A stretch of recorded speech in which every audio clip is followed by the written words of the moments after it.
नमस्कार मित्रों, आज के इस वीडियो में एक बार फिर से आप सभी का बहुत बहुत हार्दिक स्वागत है। हम आशा करते हैं कि आप सभी स्वस्थ होंगे और आप सबकी तैयारी बहुत अच्छी तरह से चल रही होगी। मित्रों, आज के इस वीडियो में हम प्रश्नावली भाग 12 के अंतर्गत कुल 50 महत्वपूर्ण प्रश्नों को व्याख्यात्मक तरीके से हल करेंगे और उन्हें ट्रिक की सहायता से याद करने का भी प्रयास करेंगे।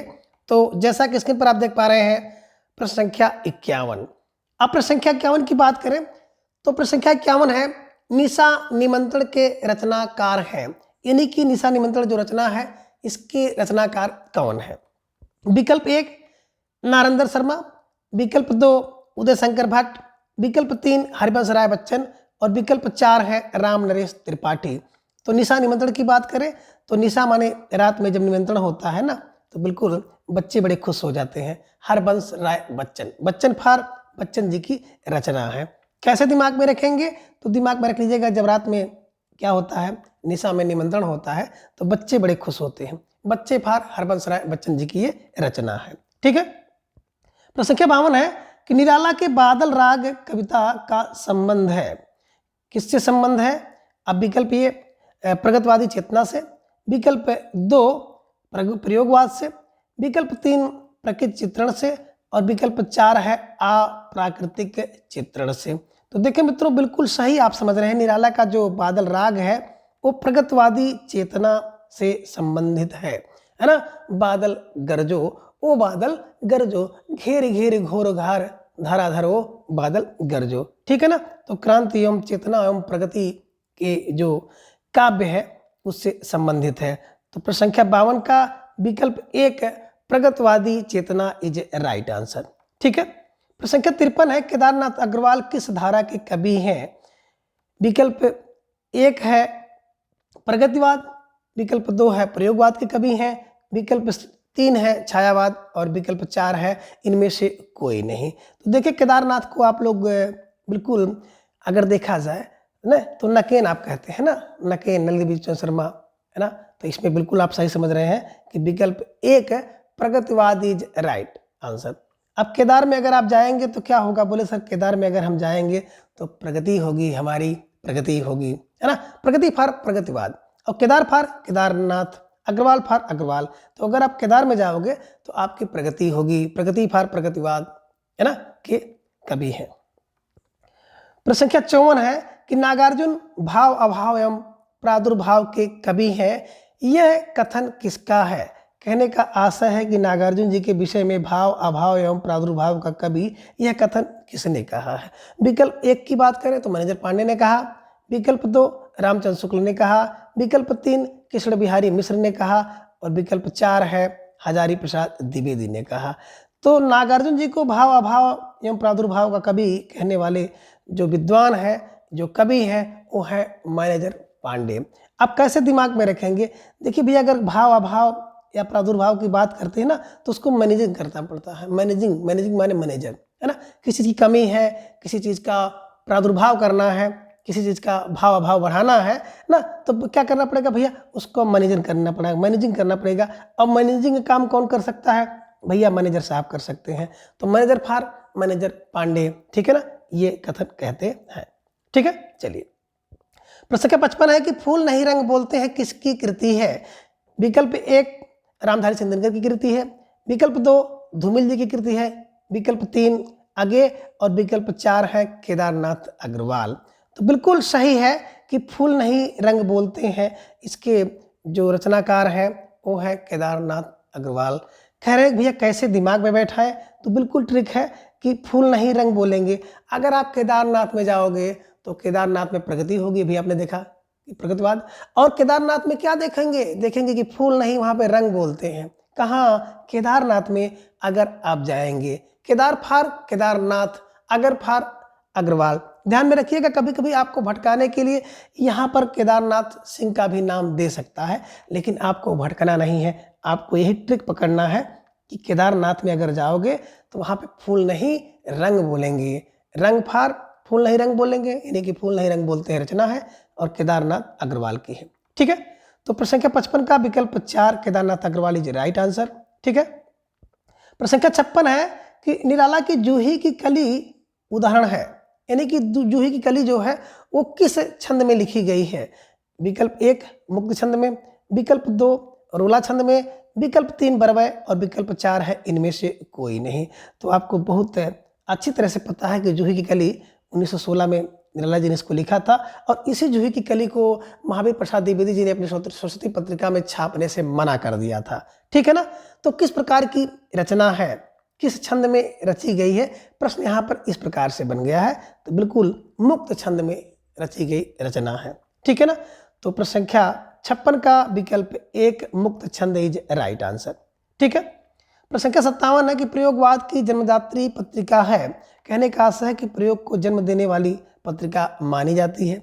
विकल्प 1 नवयुग, विकल्प 2 धर्मयुग, विकल्प 3 सार्थक और विकल्प 4 पर नई पहल, है ना। कि कौन सी पत्रिका है जिसने प्रयोगवाद को जन्म दे दिया है। तो बिल्कुल अगर आप सही से पढ़े होंगे तो निश्चित रूप से आप इसका सही उत्तर करेंगे कि तार सप्तक, है ना। जब तार सप्तक पत्रिका आती है तो बिल्कुल वहीं से प्रयोगवाद का जन्म होता है। और तार सप्तक की बात करें तो तार सप्तक 1943 में।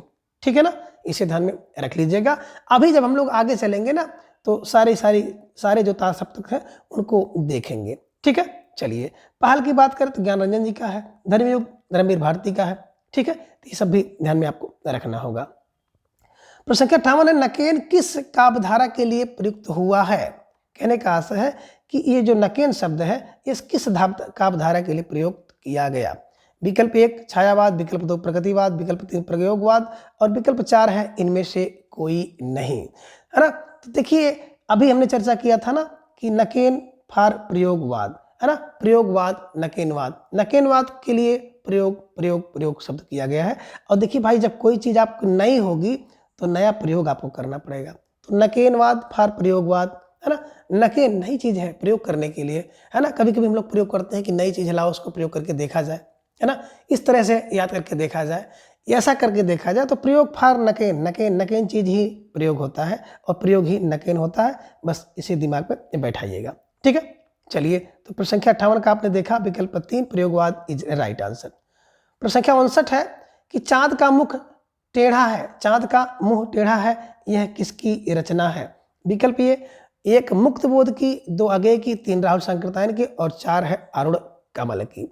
तो देखिए जब चांद का मुख टेढ़ा होगा तो क्या होगा, इसका बोध होगा, है ना। चांद के मुख टेढ़े होने का बोध हो रहा है। अब चांद को बोध हो गया, क्या बोध हो गया कि हमारा मुंह टेढ़ा है। तो चांद का मुंह टेढ़ा है, बोध हो रहा है, बोध फॉर मुक्त बोध की रचना है। ठीक है। प्रश्न संख्या 60 है कि सागर मुद्रा कविता किस कवि की है। कहने का आशय है कि सागर मुद्रा कविता किस कवि की है या किस कवि ने इसको लिखा है। विकल्प 1 अगेय, विकल्प 2 बाल मुकुंद, विकल्प 3 मुक्तिबोध और विकल्प 4 है नरेश अग्रवाल। तो देखिए सागर मुद्रा अगेय है। अब सागर में कितनी मुद्रा है भैया, अगेय है, पता नहीं कितनी मुद्राएं हैं तो अगेय है। अगेय फॉर अगेय जी की रचना है और इसकी चर्चा हम दोबारा कर रहे हैं तो इसे भी ध्यान में रख लीजिएगा कि जो भी प्रश्नावली मेरे द्वारा कराई जा रही है अब तक 11 प्रश्नावली हो चुकी है और ये 12वां चल रहा है। और इसके अलावा 10 अगर देखा जाए तो अभ्यास प्रश्न, मतलब बिल्कुल 125 प्रश्नों का 10 सेट भी मैंने यूट्यूब पर बहुत पहले ही करा दिया है। तो मित्रों अगर मुझसे पूछा जाए तो मैं जब से YouTube पर खास तौर से थोड़ा सा सक्रिय हुआ हूँ, लगातार आप सबके लिए कुछ ना कुछ लाता रहता हूँ और आप इसका परिणाम देख सकते हैं कि 700 समथिंग वीडियो मेरे द्वारा हिंदी से संबंधित अब तक YouTube पर अपलोड की जा चुकी है और आप लोगों द्वारा बहुत ज़्यादा स्नेह प्यार भी मिल रहा है, जिसके कारण मुझे इतना कुछ करने की शक्ति भी मिल रही है। तो चलिए आते हैं प्रश्न संख्या 61 पर, भूल गलती के रचनाकार कौन है। कहने का आशय है कि भूल गलती ये रचना किसकी है ना। अगर भैया भूल हो और गलती हो, है ना, तो ध्यान में रखिएगा कि भूल भी हो जाए, भूल से गलती हो जाए, है ना, तो क्या है। विकल्प ए 1 अगेय की, विकल्प 2 शिव शंभु, विकल्प 3 दिनकर और विकल्प 4 है मुक्ति बोध। अगर भूल से कोई गलती हो जाए और उसका बोध हो जाए तो बहुत अच्छी बात है। तो क्या हो गया, भूल गलती, भूल से गलती का बोध होता है, बोध फॉर मुक्ति बोध की रचना है। ऐसे दिमाग में बैठा लीजिएगा। ठीक है ना, कि जो हम लोग भूल से गलती करते हैं उसका बोध होता है, तो बोध फॉर मुक्त बोध की रचना है। ठीक है। चलिए आगे हम लोग देखते हैं प्रश्न संख्या 62 तार सप्तक का प्रकाशन। ठीक है ना। अब तार सप्तक के प्रकाशन की बात करें तो विकल्प ए 1851, विकल्प 2 1947, विकल्प 3 है 1943 और विकल्प 4 है 1961। तो देखिए मित्रों, यहाँ पे थोड़ा सा ध्यान देना होगा, तार सप्तक, ठीक है ना। यानी कि जो पहला तार सप्तक था उसका नाम प्रथम तार सप्तक नहीं है, केवल और केवल तार सप्तक है, और तार सप्तक 1943 में आता है, ठीक है ना। लेकिन जो दूसरा तार सप्तक आता है उसका नाम होता है दूसरा तार सप्तक, और दूसरा तार सप्तक जो आता 8 वर्ष बाद आता है, यानी कि 1951 में। तीसरा तार सप्तक इसके 8 वर्ष बाद आता है, यानी कि 1959 में। और चौथा तार सप्तक यानी कि अंतिम तार सप्तक आता है इसके 20 वर्ष बाद, यानी कि 1979 में। अब कैसे दिमाग में बैठाया जाए, तो बस देखिए, तार सप्तक में 7 कवि होते हैं, ठीक है ना। अब 7 कवि हैं, 8 जोड़ना है, 7 कवि 8 जोड़ो, तो भैया देखो कितने, 4 3 7, 4 3 7 43 में पहला, 8 इसमें जोड़ देंगे 51, 51 में 8 जोड़ देंगे 59, 59 में 20 जोड़ देंगे, हो जाएगा 79, ठीक है ना। ये क्रम है 8 8 20, बोले 8 8 20। सप्तक क्या है, बोले सर सप्तक तो 8 8 20 है। 43 8 8 20, 43 में 8, फिर 51 में 8, फिर 59 में 20 जोड़ेंगे तो हो जाएगा 79, ठीक है। चलिए, प्रश्न संख्या 63 है कि रहस्य पुरुष का बिंब मुक्तिबोध की किस कविता में है। रहस्य पुरुष का बिंब मुक्तिबोध किस कविता में है। विकल्प 1 ब्रह्म रासस, विकल्प 2 अंधेरे में, विकल्प 3 मुद्रा रासस, और विकल्प 4 है चांद का मुंह टेढ़ा, है ना।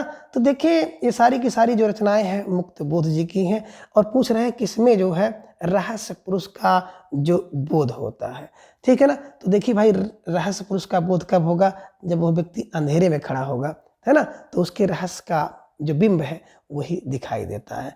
तो रहस्य पुरुष का बिंब बोले सर अंधेरे में दिखाई देता है, अंधेरा फार अंधेरे में, ठीक है, ऐसे दिमाग में रखिएगा।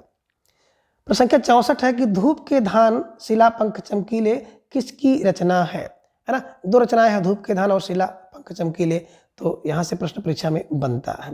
विकल्प ए गिरिजा कुमार माथुर, 2 मुक्तिबोध, 3 नरेश अग्रवाल, और 4 है भवानी प्रसाद मिश्र। देखिए भैया, जो धूप में धान होता है ना, धान गिर जाता है, तो धूप के धान गिरजा फार गिरिजा कुमार माथुर, और शिला पंख चमकीले, और शिला अगर पंख है, किसी का पंख जो है बहुत चमकीला हो और शिला से टकरा जाए, तो शिला से टकरा कर क्या हो जाएगा भैया, बोले सर गिर जाता है। बस दिमाग में रखिएगा कि धूप में धान गिर जाता है, और शिला पंख जो है क्या करता है, चमकीला होकर के गिर जाता है। गिरजा फार गिरिजा कुमार माथुर जी की ये दोनों रचनाएं हैं, ठीक है। प्रश्न संख्या 65 है कि अपनी केवल धार किसकी कृति है। विकल्प 1 दुष्यंत कुमार, विकल्प 2 है कुमार विकल, विकल्प 3 है अरुण कमल, और विकल्प 4 है दिनकर। तो देखिए, केवल अपनी धार किसकी है, बोले सर अरुण कमल की है, ठीक है ना, अरुण कमल जी की है। तो इस समय देख लीजिएगा ना, निश्चित रूप से धार किसकी चल रही है, कमल की चल रही है। तो कमल फार कमल, केवल अपनी धार कमल फार अरुण कमल जी की रचनाएं है। प्रश्न संख्या 66 है कि संशय की एक रात किसकी रचना है। अब संशय की एक रात किसकी रचना है, बड़ी प्रसिद्ध रचना है, इस पे ज्ञानपीठ पुरस्कार भी मिला है। संभवतः 1988 ईस्वी में इसे ज्ञानपीठ पुरस्कार मिला है, ठीक है ना। अब किसकी रचना है, विकल्प 1 नरेश मेहता की, विकल्प 2 वीरेंद्र मिश्र की, विकल्प 3 दुष्यंत कुमार की, और विकल्प 4 है अरुण कमल की। तो देखिए, संशय की एक रात कौन, बोले सर नरेश मेहता। क्या करते थे, अरण्य में फूट फूट कर 8 आंसू रोए हैं। तो दिमाग में रखिएगा, संशय की एक रात कौन, बोले संशय की एक रात तो नरेश भी रोए हैं जंगल में। तो नरेश को दिमाग में रख लीजिएगा, वही रामचंद्र जी को संशय की रात होती है ना। तो कब, ये दिमाग में रख लीजिएगा, संशय की रात नरेश, संशय की रात नरेश, संशय की रात नरेश मेहता, ठीक है, दिमाग में रख लीजिएगा, आसानी से बैठ जाएगा, और बड़ी महत्वपूर्ण रचना है, परीक्षा में पूछे जाने योग्य है, ठीक है। प्रश्न संख्या 67 है कि नवगीत के प्रसिद्ध उन्नायक कवि है। अब नवगीत के प्रसिद्ध उन्नायक कवि की बात करेंगे तो विकल्प ए वीरेंद्र मिश्र, विकल्प 2 धूमिल, विकल्प 3 आगे, और विकल्प 4 है भारतेंदु जी। तो बिल्कुल सही समझ रहे हैं कि नवगीत कौन गा सकता है, बोले सर वीरेंद्र मिश्र। नवगीत कौन भैया? वीरेंद्र मिश्र। वीरेंद्र मिश्र 9 गीत गा रहे हैं, 9 गीत। और देखेंगे इन सभी लेखकों में जो नया नाम अगर है तो वीरेंद्र का नया नाम है, तो 9 गीत 9 9 नाम, 9 गीत 9 नाम। ठीक है, ऐसे दिमाग में बैठाइएगा, तो आई होप ये आपको आसानी से याद हो जाएगा। ठीक है, चलिए। प्रश्न संख्या 68 है कि मोची राम के रचनाकार है ना। एक रचना है मोची राम। अब मोची राम के रचनाकार कौन होंगे? विकल्प 1 कुमार विकल्प, विकल्प 2 भवानी प्रसाद मित्र, विकल्प 3 धूमिल और विकल्प 4 है भवानी शंकर सिंह। तो देखिए भैया, जो मोची राम होगा ना, मोची वाला व्यक्ति होगा, उसकी छवि थोड़ा धूमिल होगी, धूमिल होती है ना। उसकी देखे होंगे थोड़ा सा इमेज डाउन होती है, लोग उसको कम सम्मान देते हैं। तो बस दिमाग में बैठा लीजिएगा, जो मोची राम है उनकी छवि क्या हो गई? धूमिल होती है। धूमिल फार धूमिल जी की रचना है। ठीक है, चलिए। और इन सभी ट्रिक का उद्देश्य किसी की भावना को ठेस पहुंचाने का नहीं है मित्रों, बस किसी तरह से आसानी से हमारे आपके दिमाग में हमेशा के लिए बैठ जाए, थोड़ा सा मिर्च मसाला लगा दिया जाता है। ठीक है, चलिए। प्रश्न संख्या 69 है कि पृथ्वी कल्प किसकी रचना है? विकल्प 1 गिरिजा कुमार माथुर, विकल्प 2 धूमिल, विकल्प 3 कुमार विकल और विकल्प 4 है दुष्यंत कुमार। तो देखिए, पृथ्वी का कल्प है ना, पृथ्वी का कल्प। अब पृथ्वी का कल्प क्या है? बोले सर, पृथ्वी का कल्प तो यही है कि पृथ्वी पर गिर जाओ, गिर जाओ। अगर पृथ्वी पर गिर गए तो वही पृथ्वी का कल्प है। कल्प, पृथ्वी कल्प, पृथ्वी पर गिर जाओ। गिरजा फार गिरजा कुमार माथुर जी की रचना है। ठीक है। प्रश्न संख्या 70 है कुआनो नदी किसका कविता संग्रह है? अब कुआनो नदी किसका कविता संग्रह है? विकल्प 1 अगे का है, विकल्प 2 मुक्तिबोध का, विकल्प 3 सर्वेश्वर दयाल का और विकल्प 4 है रघुवीर सहाय का। तो देखिए, कुआनो नदी, जंगल का दर्द, खूटियों में टंगे हुए लोग, ये 3 की रचनाएं आप देखें। नंबर 3 सर्वेश्वर दयाल सक्सेना की है। तो दिमाग में रख लीजिएगा कि सर्वेश्वर दयाल सक्सेना कहाँ रहते हैं? बोले सर, कुआनो नदी के पास रहते हैं, है ना। उनके यहाँ खूटियों में लोग टंगे हुए हैं, है ना। कुआनो नदी, जंगल का दर्द, खूटियों पर टंगे हुए लोग, बांस का पुल, काठ की घंटी, है ना। ये सब रचनाएं अगर देखा जाए तो मोटी माटी जो है सर्वेश्वर दयाल सक्सेना जी की है। और इनका एक नाटक है बकरी, ये भी ध्यान में रख लीजिएगा। ठीक है ना, तो ये दिमाग में रखिएगा। कुआनो नदी के जो लेखक हैं विकल्प 3 Sarveshwar Dayal Saxena is right answer. प्रश्न संख्या कहता है कि आत्मजयी के रचनाकार है? विकल्प 1 कुंवर नारायण, 2 मुक्तिबोध, 3 श्रीकांत, 4 है अरुण कमल। देखिए, आत्मजयी कौन हो सकता है? बोले सर, आत्मजयी वही हो सकता है जो कुंवर नारायण होगा, है ना। या तो कुंवारा व्यक्ति हो या तो बिल्कुल नारायण का हो। तो आप कह सकते हैं जो नारायण का कुंवर है वही आत्मजयी है। तो आत्मजयी कौन? बोले सर, वही जो कुंवर का नारायण है वही आत्मजयी है। ठीक है ना, कुंवर, है ना, आत्मजयी, इसे दिमाग में रख लीजिएगा। तो प्रश्न संख्या 71 का विकल्प 1 कुंवर नारायण इज राइट आंसर। आगे है मगध पुस्तक के लेखक कौन है? मगध पुस्तक के लेखक, प्रश्न संख्या 72 मगध पुस्तक के लेखक है। विकल्प 1 श्रीकांत वर्मा, विकल्प 2 अरुण कमल, विकल्प 3 उदय प्रकाश और विकल्प 4 है सुमन राजे। तो देखिए, मगध की बात करें तो मगध के जो लेखक है वो है श्रीकांत वर्मा। अब मगध के राजा को कहते हैं श्री श्री श्री मगध, मगध श्री श्री फार श्रीकांत वर्मा जी का है। और इसे ध्यान में रखिएगा, इस पर भी ज्ञानपीठ पुरस्कार मिल चुका है। अरुण कमल अभी आपने देखा कि नए इलाके में कमल, है ना, ऐसे दिमाग में रख लीजिएगा, केवल अपनी धार। उदय प्रकाश का एक रचना है त्रिश, दूसरी रचना है पाल गोमरा का स्कूटर, तीसरी रचना है दरियाई घोड़ा और एक रचना और आप देखेंगे कि रात में हारमोनियम। ठीक है ना, उदय प्रकाश की ये सब रचनाएं हैं। सुमन राजे जी की बात करें तो सुमन राजे जी चौथे तार सप्तक की बहुत प्रसिद्ध कवित्री हैं, इसे भी आप ध्यान में रख लीजिएगा। ठीक है, चलिए। प्रश्न संख्या 73 है कि 7 गीत वर्ष किसकी रचना है? विकल्प 1 धर्मवीर भारती, विकल्प 2 कांता भारती, विकल्प 3 गिरिजा कुमार माथुर और विकल्प 4 है अगे। तो 7 गीत वर्ष कौन गा सकता है ना भैया? देखो, अगर कोई व्यक्ति धर्म वाला है और वीर है तो भैया 7 गीत गाएगा। कौन? बोले धर्म का वीर जो होगा वो क्या गाएगा? बोले 7 गीत गाएगा। ऐसे दिमाग में बैठाने का प्रयास करिएगा। 7 गीत कौन गाएगा? बोले धर्म का वीर। ठीक है, चलिए। तो प्रश्न संख्या 73 का विकल्प 1 धर्मवीर इज राइट आंसर। प्रश्न संख्या 74 है कि आत्महत्या के विरुद्ध किस कवि की रचना है? आत्महत्या के विरुद्ध किस कवि की रचना है? विकल्प 1 रघुवीर सहाय की रचना है। विकल्प 2 मुक्तबोध की रचना है। विकल्प 3 लीलाधर जोगड़ी की रचना है। और विकल्प 4 है नरेश मेहता। देखिए आत्महत्या के विरोध है ना कौन, रघुवीर सहायता करते हैं। कोई व्यक्ति क्या करता है अगर आत्महत्या करना चाहता है तो आत्महत्या के विरुद्ध कौन, बोले सर रघुवीर सहाय, रघुवीर सहायता करते हैं। रघुवीर सहाय आत्महत्या के विरुद्ध कौन सहायता, बोले सर रघुवीर सहाय करते हैं। तो रघुवीर सहाय इसके लेखक है। प्रश्न संख्या 74 की बात करें तो विकल्प 1 रघुवीर सहाय इज राइट आंसर। प्रश्न संख्या 75 है कि संदर्भ के लेखक कौन है। संदर्भ के लेखक विकल्प 1 डॉक्टर विनय, विकल्प 2 कुंवर नारायण, विकल्प 3 श्रीकांत और विकल्प 4 है धूमिल। ठीक है ना। तो देखिए संदर्भ की बात जब भी हम लोग करते हैं तो भैया एकदम बिल्कुल विनय के साथ करते हैं। अगर आपको संदर्भ अपना देना होता है तो आप सीधे कहते हैं हेलो माई सेल्फ फला, है ना, या आप बताते हैं कि भैया फला जगह से आए हैं, फला के मित्र हैं और फला हमारी योग्यता है। तो कहने का आशय यही है कि जब भी हम किसी से अपना संदर्भ देते हैं तो बिल्कुल विनय के साथ देते हैं। विनय फॉर डॉक्टर विनय इसके लेखक हैं, इसको भी दिमाग में आप बैठाइएगा। ठीक है। प्रश्न संख्या 76 है कि चौथा सप्तक में संकलित कवित्री है ना, चौथा सप्तक। अब चौथे सप्तक का समय आपने देखा है कि 1979 है और इसकी ट्रिक है यस आर नास। ठीक है ना, नास। तो यस आर नास है ना। देखिए 3 यहाँ 4 यहाँ 7 है। अब एक आप देखेंगे सुमन राजेंद्र किशोर, ठीक है ना, स्वदेश भारती राम कुमार कुंभज, है ना, नंद किशोर अवधेश संग स्वदेश। तो ये कहने का आशय यही है कि अगर कवित्री की पूछा जा रहा है तो बिल्कुल सही समझ रहे हैं। विकल्प A Suman Raje is right answer. Mahadev Verma उसमें नहीं है, मृदुला पांडे नहीं है, किसला सोबती नहीं है। तो बिल्कुल चौथे सप्तक में अगर देखा जाए एकमात्र कवित्री आप कह सकते हैं कि सुमन राजे इज राइट आंसर।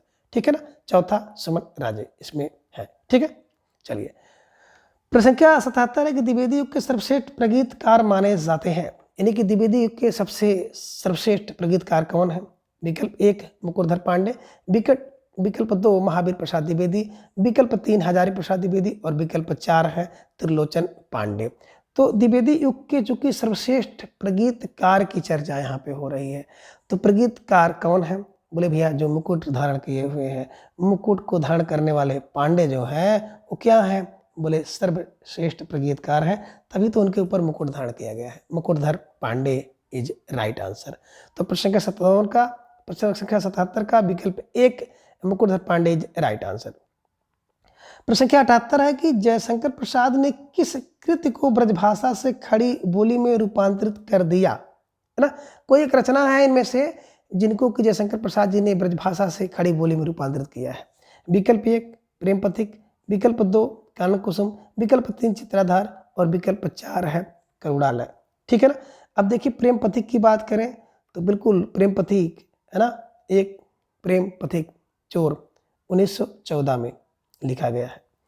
कानन कुसुम 1913 में है, चित्राधार 1918 में है, करुणालय 1913 में है। तो मोटी मोटी बात अगर किया जाए तो बिल्कुल ये रचना जो है प्रेम पथिक है। इसी प्रेम पथिक को प्रसाद जी क्या करते हैं, ब्रजभाषा की रचना थी, बाद में खड़ी बोली में करते हैं। तो प्रेम का पथिक पहले ब्रज बोलता है, बाद में खड़ी खड़ी बोलने लगता है, खड़ी खड़ी खड़ी। ठीक है ना, खड़ी बोली में प्रसाद जी की रचना है, इसका बाद में उन्होंने रूपांतरण किया। ठीक है। प्रश्न संख्या 79 है कि आकाश गंगा काव्य संग्रह है ना, किसका काव्य संग्रह है। विकल्प 1 राम कुमार वर्मा, विकल्प 2 है मुकुटधर पांडे और विकल्प 3 है रघुवीर सहाय और विकल्प 4 है नरेश मेहता। तो बिल्कुल सही समझ रहे हैं, आकाशगंगा काव्य संग्रह जो है राम कुमार वर्मा जी का है। तो प्रश्न संख्या 79 का विकल्प 1 Ram Kumar Verma is right answer. ठीक है, चलिए अगला प्रश्न है प्रश्न संख्या 80 कि ऊधव शतक किसकी रचना है। विकल्प 1 की बात करें जगन्नाथ दास रत्नाकर, विकल्प 2 हजारी प्रसाद, विकल्प 3 अयोध्या सिंह उपाध्याय हरिऔध और विकल्प 4 मुकुटधर की है। तो ऊधव शतक की बात करें तो बिल्कुल आप सही समझ रहे हैं, जगन्नाथ दास रत्नाकर जी की रचना है ऊधव शतक। अब जगन्नाथ में क्या होगा, बोले ऊधव क्या हो गए, जगन्नाथ दास रत्नाकर, ऊधव शतक जगन्नाथ रत्नाकर। ठीक है। प्रश्न संख्या 81 है सप्तपदा किसकी कृति है। सप्तपदा किसकी कृति है, यानी कि सप्तपदा कृति के लेखक कौन है। विकल्प 1 अगेय, 2 श्रीकांत, 3 धूमिल, 4 महादेवी वर्मा। तो बिल्कुल आप सही समझ रहे हैं। सप्तपदा के जो लेखक है वो महादेवी वर्मा जी की कृति है, इसे दिमाग में रखिएगा। ठीक है। प्रश्न संख्या 82 है, रूपाम्बरा किसकी कृति है? कहने का आशय है कि रूपाम्बरा एक है ना पत्रिका है, किसकी पत्रिका है? विकल्प 1 अगेय की, विकल्प 2 धूमिल, विकल्प 3 श्रीकांत और विकल्प 4 है इनमें से किसी की नहीं। तो बिल्कुल रूपाम्बरा की बात करते भैया, रूप का अंबर अगेय है। अगेय है कौन? बोले रूप का अंबर अगेय है, रूप अगेय है। कौन रूप का धनी है, रूप का खजाना है? तो भैया हो अगेय है। अगेय फार अगेय जी की रचना है। प्रश्न संख्या 83 है, भग्नदूत किसकी रचना है? कहने का आशय है कि भग्नदूत में से किसकी रचना है? विकल्प 1 अगेय, 2 धूमिल की, 3 गिरिजा कुमार माथुर और 4 है इनमें से किसी की नहीं। तो बिल्कुल आप सही समझ रहे हैं, भग्नदूत क्या है? अगेय होता है, अगेय है, यानी कि अगेय जी की रचना है। अब कितने दूत भग्न हो गए? तो बोले सर भग्नदूत अगेय है, पता नहीं कितने दूत अगेय हुए, तो अगेय जी की रचना है। प्रश्न संख्या 84 है, पुष्प की अभिलाषा नामक प्रसिद्ध कविता किसकी है? बिल्कुल इसको तो जान लीजिए कि हर छात्र जानता होगा। ठीक है ना। विकल्प 1 गिरिजा कुमार माथुर, 2 महादेवी वर्मा, 3 कुंवर नारायण, 4 है माखनलाल चतुर्वेदी। भैया माखनलाल चतुर्वेदी है ना। माखन खा करके पुष्प की तरह अभिलाषा करो, माखन खाकर पुष्प की तरह अभिलाषा करो। ठीक है। चलिए प्रश्न संख्या 85 है, बकरी बिलाप किसकी काव्य कृति है? विकल्प 1 की बात करें तो भारतेंद्र, 2 प्रेमघन, 3 महादेवी वर्मा, 4 अयोध्या सिंह उपाध्याय हरि अवध। देखिए बकरी बिलाप करेगी तो बिल्कुल सही समझ रहे हैं, भारत में है ना, इन्हीं की भारतेंद्र हरिश्चंद्र जी की रचना है। एक रचना और मिलती अबला बिलाप। अब अबला बिलाप किसके पास करेगी? बोले सर अबला बिलाप करेगी तो महावीर प्रसाद द्विवेदी, महावीर के पास करेगी। अबला अबला सबला के पास जाएगी, महावीर के पास जाएगी। ठीक है ना। और कहें दशरथ बिलाप, तो दशरथ किसके पास बिलाप करेंगे? भैया दशरथ बिलाप करेंगे, महाराजा चक्रवर्ती राजा हैं तो अपने अम्बा के पास करेंगे। अम्बा फार अंबिका दत्त व्यास। तो कहने का सही 3 बिलाप है। बकरी बिलाप करती है तो भारत में, ठीक है ना। अबला बिलाप करेगी महावीर के पास जा करके, और कौन? और जो है दशरथ बिलाप करेंगे अपने अम्बा के पास, अम्बा फार अंबिका दत्त व्यास। तो लगे हाथ इसे भी आप दिमाग में रख लीजिए, और इसकी चर्चा मैं 1-2 बार और कर चुका हूँ। ठीक है ना। चलिए तो बकरी बिलाप के यानी 85 का जो सही उत्तर है विकल्प 1 भारतेंद्र हरिश्चंद्र, राइट आंसर। ठीक है। तो संख्या 86 है कि मौर्य विजय किसकी रचना है? विकल्प 1 सियाराम शरण गुप्त की, विकल्प 2 श्यामनारायण पांडे की, विकल्प 3 है रूपनारायण पांडे और 4 है मैथिली शरण गुप्त की। तो देखिए मौर्य विजय अनाथ, कहावत, दुर्वा, दल, विषाद, वैभावत, आद्रा, है ना, ये सब किसकी है? सियाराम शरण गुप्त जी की रचना है। ठीक ना। सियाराम शरण गुप्त है ना, मौर्य विजय, मौर्य की विजय लिखते हैं। ठीक है ना। मौर्य विजय किसने देखा? बोले सियाराम शरण गुप्त ने देखा, ऐसे दिमाग में बैठा लीजिएगा। ठीक है। आगे प्रश्न संख्या 87 है, हृदय का मधुभार किसकी काव्य रचना है? हृदय का मधुभार किसकी काव्य रचना है? विकल्प 1 सियाराम शरण गुप्त, विकल्प 2 रूप नारायण पांडे, विकल्प 3 रामचंद्र शुक्ल और विकल्प 4 है माखनलाल चतुर्वेदी। अब देखिए हृदय का मधुभार है ना, बिल्कुल रामचंद्र शुक्ल जी की रचना है। इसे दिमाग में बैठा लीजिएगा कि हृदय का मधुभार किसका? बोले रामचंद्र शुक्ल का है, तो रामचंद्र शुक्ल जी की यह रचना है। प्रश्न संख्या 87 का विकल्प 3 Ramchandra Shukla is right answer. आगे प्रश्न संख्या 88, दिनकर की किस कृति को आधुनिक युग की गीता कहा गया है ना। देखिए बहुत महत्वपूर्ण प्रश्न है, और एक बार मुझसे ये प्रश्न इंटरव्यू में पूछा भी गया था, और उस समय मुझे इसका उत्तर नहीं पता था। मैंने बोल दिया था कि सर मुझे पता नहीं है। ठीक है ना। तो ये प्रश्न है कि दिनकर की किस युग को आधुनिक युग की गीता कहा गया है? विकल्प 1 की बात करें तो कुरुक्षेत्र, विकल्प 2 रसमरथी, विकल्प 3 रसवंती और विकल्प 4 है रेणुका। तो बिल्कुल आप सही समझ रहे हैं कि कुरुक्षेत्र इज राइट आंसर। ठीक है ना। कुरुक्षेत्र को आधुनिक युग की गीता कहा गया है। जैसे वहां पर क्या आपने देखा था, कुरुक्षेत्र में ज्ञान देते थे, वैसे इस रचना में भी कुरुक्षेत्र में आप देखोगे तो भीष्म पितामह और धर्मराज युधिष्ठिर के बीच कुछ संवाद चल रहा है, तो उसी संवाद के कारण इसको कहा गया है ना, कि बिल्कुल आधुनिक युग की गीता है। कब की रचना है? 1946 की। कुरुक्षेत्र में चौका छक्का लगता है तो 1946। ठीक है ना। रसमती की हमने बताया था 1951 रसमती है, इसे दिमाग में रख लीजिएगा। ठीक है ना। बिल्कुल जो महत्वपूर्ण रचनाएं हैं, अगर उनका समय हम लोगों को पता चल जाए तो समय को भी हम लोग किसी भी कर लेंगे। रसवंती 40 की है, 40 फरवरी 1940 में लिखी गई है। रेणुका 3-5 कर रही है तो 1935 में है। ठीक है ना, इसे दिमाग में बैठाना है और कोशिश करना है कि ये सब प्रश्न जो है अगर परीक्षा में किसी भी एंगल से आ जाए तो गलत ना हो। और देखिए मित्रों, जो अच्छी चीज़ें होती हैं उसमें हमारा आपका मन नहीं लगता है। यही वजह है कि पढ़ाई में कम मन लगता है, लेकिन अभी उस तरह की वीडियो बनाई जाए और सारी चीज़ें हो तो बिल्कुल सभी लोग उसको देखते हैं। लेकिन जो अच्छी चीज़ें हैं, काम की चीज़ें हैं, उसको बहुत कम लोग देखते हैं। ठीक है, चलिए प्रश्न संख्या 89 है। एकलव्य नामक काव्य कृति के लेखक है। कहने का आशय है कि एकलव्य नामक काव्य के लेखक कौन है। विकल्प 1 रामकुमार वर्मा, विकल्प 2 दिनकर, विकल्प 3 श्यामनारायण पांडे और विकल्प 4 है रूप नारायण सिंह। तो बिल्कुल सही समझ रहे हैं, एकलव्य रामकुमार, एकलव्य रामकुमार वर्मा, ठीक ना, की रचना है। ठीक है, दिमाग में रखिएगा, एकलव्य राम के कुमार है। बिल्कुल एकलव्य जैसा कौन हो सकता है, बोले राम के कुमार हो सकते हैं, तो रामकुमार वर्मा जी की रचना है। प्रश्न संख्या 90 है कि साकेत की कथा का मुख्य संबंध किसके चरित्र विकास से जुड़ा हुआ है। यानी कि साकेत रचना आप जान रहे हैं मधुसूदन गुप्त जी की है ना, 1900 में लिखी है, 31 में लिखी गई है ना। इसका मुख्य संबंध किसके चरित्र से है। विकल्प 1 राम सीता, विकल्प 2 भरत और लक्ष्मण, विकल्प 3 राम लक्ष्मण और विकल्प 4 है लक्ष्मण और उर्मिला।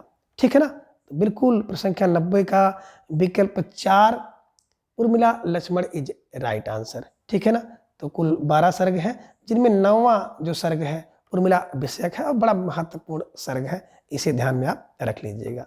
ठीक है, प्रश्न संख्या 91 है कि निराला की निम्नलिखित कविताओं में से कौन लंबी कविता नहीं है। कौन एक कविता लंबी नहीं है, सारी कविताएं लंबी हैं लेकिन एक कविता लंबी कविता नहीं है। ठीक है ना, विकल्प 1 भिक्षुक, विकल्प 2 कुकुरमुत्ता, विकल्प 3 सरोज स्मित, विकल्प 4 राम की शक्ति पूजा। तो देखिए मित्रों, बात करें हम लोग तो कुकुरमुत्ता भी लंबी है, राम की शक्ति पूजा भी लंबी कविता है, सरोज स्मृति भी लंबी कविता है, लेकिन विकल्प 1 भिक्षुक जो है लंबी कविता नहीं है। तो इसलिए प्रश्न संख्या 91 का विकल्प 1 भिक्षुक इज राइट आंसर। ठीक है, प्रश्न संख्या 92 है त्रिलोचन शास्त्री की कविताएं हिंदी के अतिरिक्त किस अन्य उपभाषा में है। कहने का आशय है कि त्रिलोचन है ना जी को अगर देखा जाए तो जिनका मूल नाम था वासुदेव सिंह, ठीक है ना, कह रहे कि हिंदी के अतिरिक्त किसी अन्य उपभाषा में भी ये काव्य करते थे। विकल्प 1 मगही, 2 भोजपुरी, 3 अवधी, 4 है मैथिली। तो दिमाग में रख लीजिएगा, है ना, कौन, विकल्प 3 अवधी इज राइट आंसर। त्रिलोचन जी यानी कि वासुदेव सिंह जी है ना, अवधी के बड़े अच्छे कवि माने जाते हैं। तो प्रश्न संख्या 92 का विकल्प 3 अवधी इज राइट आंसर। प्रश्न संख्या 93 है कि कवि त्रिलोचन का पूरा नाम है। विकल्प 1 वासुदेव सिंह, विकल्प 2 ज्ञानेंद्र सिंह, विकल्प 3 अरुण कमल और विकल्प 4 है उदय प्रकाश। तो अभी इसके पूर्व हम लोगों ने चर्चा किया है कि त्रिलोचन जी का पूरा नाम था वासुदेव सिंह। ठीक है ना, त्रिलोचन वासुदेव, त्रिलोचन वासुदेव, ठीक है ना, वासुदेव है। चलिए प्रश्न संख्या 94 है कि पहाड़ पर लालटेन किसकी रचना है। पहाड़ पर लालटेन किसकी रचना है। विकल्प 1 वासुदेव सिंह की, 2 त्रिलोचन की, 3 मंगलेश डाबराल, 4 है उदय प्रकाश। तो बिल्कुल पहाड़ पे लालटेन लेकर के जब देखोगे तो आपको मंगल दिखाई देगा, मंगल फॉर मंगलेश डाबराल। भैया पहाड़ पे लालटेन लेकर चढ़ गए और क्या देख रहे हैं, मंगल, मंगल फॉर मंगलेश डाबराल जी की रचना है, इसे ध्यान में रख लीजिएगा। अब प्रश्न संख्या 95 है कि रात में हारमोनियम काव्य संग्रह किसका है। रात में हारमोनियम काव्य संग्रह किसका है। विकल्प 1 त्रिलोचन का, 2 मंगलेश डाबराल का, 3 उदय प्रकाश का, 4 है गोरख पांडे का। तो रात में हारमोनियम बजाएगा तो क्या होगा भैया, उदय होगा प्रकाश का, है ना। रात में हारमोनियम बजाने के लिए प्रकाश का उदय होना चाहिए, उदय होना चाहिए प्रकाश का, तो उदय प्रकाश है ना। तो प्रकाश होगा रात में, तभी तो रात में हारमोनियम बजेगा। तो प्रकाश पार उदय प्रकाश इसके काव्य के संग्रहक है, इन्होंने इसका संग्रह किया है। ठीक है, प्रश्न संख्या 96 है कि हिंदी का प्रथम मौलिक उपन्यास है। तो विकल्प 1 की बात करें तो परीक्षा गुरु, 2 भागवती, 3 नूतन ब्रह्मचारी, 4 है गोदान। तो बिल्कुल समझ रहे हैं हिंदी का पहला उपन्यास परीक्षा गुरु, पहली परीक्षा, ठीक है ना। परीक्षा गुरु किसका है, लाला श्री निवास दास जी का है, इसे भी ध्यान में रख लीजिएगा। 1882 में लिखा गया है, ठीक है ना, इसे दिमाग में रख लीजिएगा। माया से गुरु कौन आवे परीक्षा में निवास करें, बाएं से बाएं फार 82 में लिखा गया है, तो इसे दिमाग में रखिएगा। प्रश्न संख्या 97 है, सरकटी लाश उपन्यास के लेखक हैं। विकल्प 1 बिंद्रावन लाल, विकल्प 2 जैनेन्द्र, विकल्प 3 देवकीनंदन खत्री और विकल्प 4 है गोपाल राम गहमरी। ठीक है ना। अब देखिए सरकटी लाश की बात करें यानी कि खासतौर से जासूसी उपन्यास के, तो बिल्कुल गोपाल राम गहमरी हैं, गोपाल राम गहमरी। अब सर कैसे कटेगी, जब गहकर मारोगे, खींच कर मारोगे गहकर, तो क्या हो जाएगी, मरी लाश हो जाएगी। और मरी लाश किसकी होगी, सरकटी लाश मरी लाश, मरी लाश मरी फार गहमरी और गहमरी फार गोपाल राम गहमरी, है ना। तो मरी लाश सरकटी लाश मरी लाश, सरकटी लाश मरी लाश, है ना। यानी कि विकल्प 4 Gopal Ram Gahmari is right answer. ठीक है। प्रश्न संख्या 98 है कि पद्यात्मक भावभूमि पर श्यामा स्वप्न उपन्यास की सृजना किसने की है, यानी कि श्यामा स्वप्न उपन्यास के लेखक कौन है। विकल्प 1 गोपाल राम गहमरी, विकल्प 2 बालकृष्ण भट्ट, विकल्प 3 जगमोहन सिंह और विकल्प 4 है शिव सिंह सेंगर। तो बिल्कुल आप सही समझ रहे हैं कि श्यामा स्वप्न किसका, जगमोहन सिंह का। जगमोहन सिंह का क्या है, बोले सर जगमोहन सिंह का है श्यामा स्वप्न, श्यामा स्वप्न। ठीक है ना। जग में मोहन कौन, बोले श्यामा स्वप्न, इसे ध्यान में रखिएगा। ठीक है। चलिए अब आगे है प्रश्न संख्या 99 कि नूतन ब्रह्मचारी उपन्यास के लेखक है। विकल्प 1 बालकृष्ण भट्ट, 2 प्रताप नारायण मिश्र, 3 जगमोहन, 4 है मिश्र बंधु। तो बिल्कुल समझ रहे हैं नूतन ब्रह्मचारी है ना, क्या करता है, एक नया ब्रह्मचारी है, उसके पास कोई बालक जाता है तो भट्ट भट्ट करता है, भट्ट भट्ट भट्ट। ये आप कह सकते हैं नया ब्रह्मचारी क्या है, बिल्कुल बालकृष्ण है। तो बालकृष्ण भट्ट, बालकृष्ण भट्ट, नूतन ब्रह्मचारी बालकृष्ण भट्ट, दिमाग में बैठा लीजिएगा। ठीक है।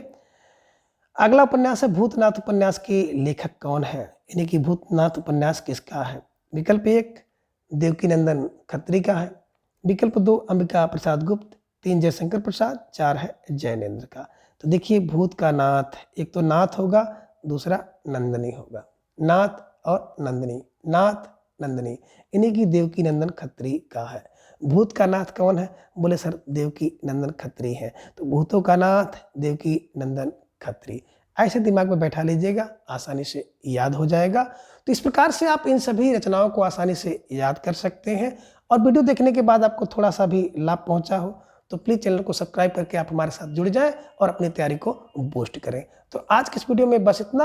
अगली वीडियो में फिर इसी तरह से 50 महत्वपूर्ण प्रश्नों के साथ उपस्थित होंगे। तब तक के लिए धन्यवाद, नमस्कार।